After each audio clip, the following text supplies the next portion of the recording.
કઈ વળીએ, ક્યાં સુધી કીધા રાખીએ પાછા.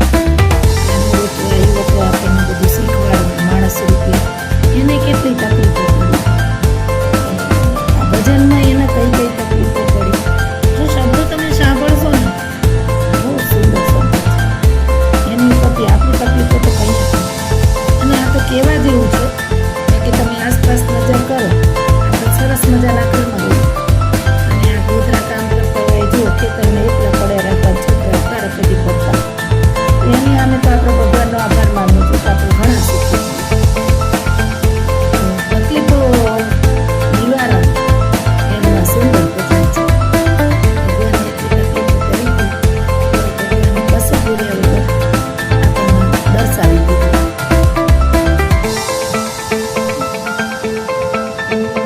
દુનિયાના દુઃખ હરનારા તું જાતે દુઃખી કેમ થયો, મા બાપને જોયા બંધનમાં તો એ ગોકુળીએ કેમ રહ્યો. તું 14 ભુવનનો સ્વામી છે, ઘટ ઘટ વ્યાપી અંતરયામી, સગળા સુંદર સ્થળ છોડીને તારો જન્મ જેલમાં કેમ. વિચારો, આપણે તો એમ બાઈ કહીએ કે સારા દિવસે અહીંયાથી સારી હોસ્પિટલને, સારું બેડને, સારા ડૉક્ટરને, સારી ગાડીમાં એને લઈ જવાની લાવવાની, કેવું હે. હજુ તો બાળક જન્મી ના હોય તો એને રમકડાથી ફૂલો આપણે ભરી કાઢીએ, રૂમ ને એની ગાડી લઈ લઈને પલાણું લઈ લઈ હે. ભગવાન તો જેલમાં જન્મ્યા હતા અને મધરાતે ને ભર વરસાદે ટોપલામાં વરસતા વરસાદે ગયા હતા, એની છત્રી શેષનાગ બન્યું હતું. તો આની પરથી શીખવું જોઈએ કે કેટલું બધું આપણે સુખી છીએ એમ. તું 14 ભુવનનો સ્વામી છે, ઘટ ઘટ વ્યાપી અંતરયામી. 14 ભુવનનો સ્વામી, ક્યાં એને જોઈ એવી જગ્યા જડી જતો હોય. સગળા સુંદર સ્થળ છોડીને તારો જન્મ જેલ કેમ થયો. તું અજય ભયને અવિનાશી, કોની બીકે ગયો ગોકુળ નાસી. મધરાતે ને ભરવરસાદે તું પોતે કેમ હેરાન થયો.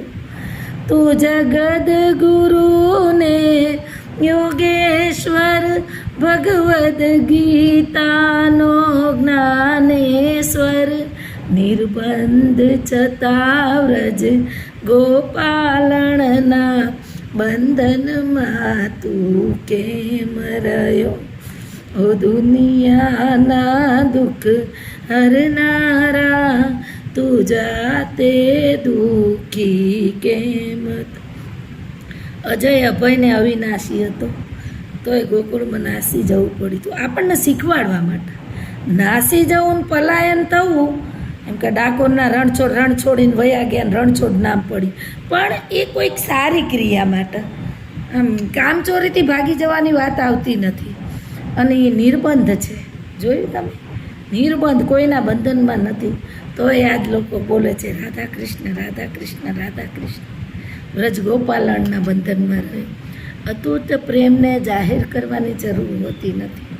વગર કીધે જાહેર થયેલો છે, લોકોના દિલમાં વસેલો છે.